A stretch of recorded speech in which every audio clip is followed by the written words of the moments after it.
Simon, Simon, look, Satan has asserted the right to sift you all like wheat.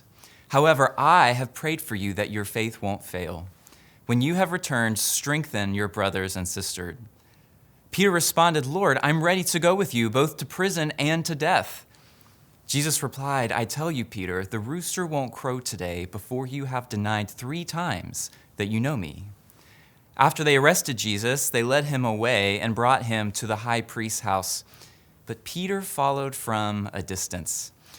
When they lit a fire in the middle of the courtyard and sat down together, Peter sat among them. Then a servant woman saw him sitting in the firelight. She stared at him and said, This man was with him too. But Peter denied it, saying, Woman, I don't know him. A little while later, someone else saw him and said, You are one of them too. But Peter said, Man, I'm not. An hour or so later after that, someone else insisted, This man must have been with him because he is a Galilean too. But Peter responded, Man, I don't know what you're talking about.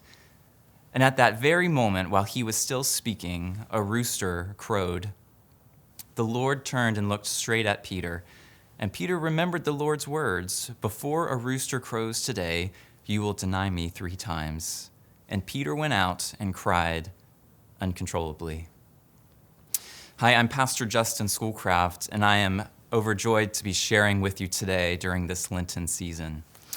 Just a few weeks ago, I went on a trip to Disney World with my family. So many of the stories and characters that surrounded me there were ones that I cherished as a child.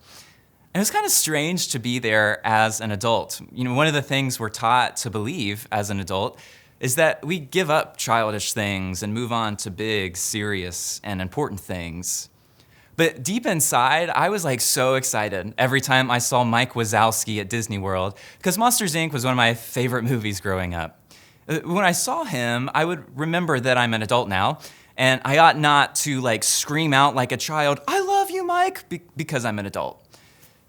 And I wonder if you ever feel like there's a truth in you that's joyful and good, but that's kind of embarrassing to let out because the world says it's not what you're supposed to do. That's kind of what happened to me at Disney World. I love Monsters, Inc., but I can't admit that. I'm an adult, and Disney movies are for kids. I bet you have something like that, something joyful and true that you don't share with others.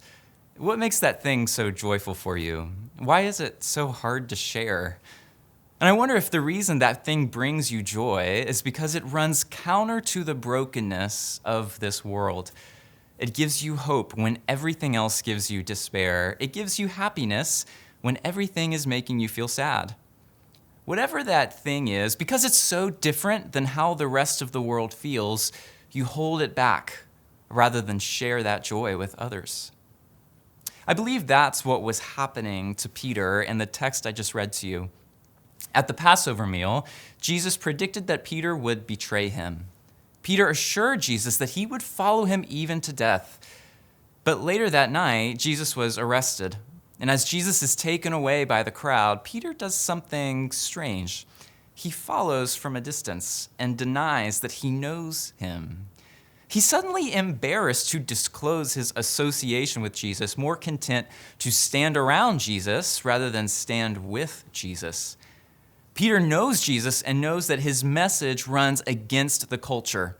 His message brings life when all else brings death. It brings hope when all else brings despair. It fills him with joy.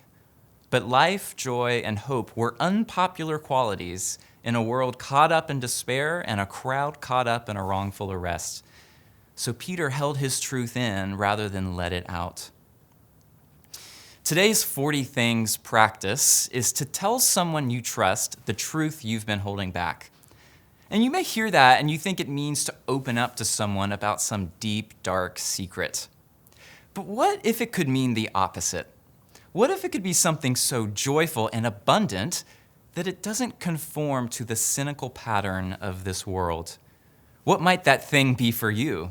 Is it so unassumingly hopeful that you feel almost childlike letting it out to a serious world?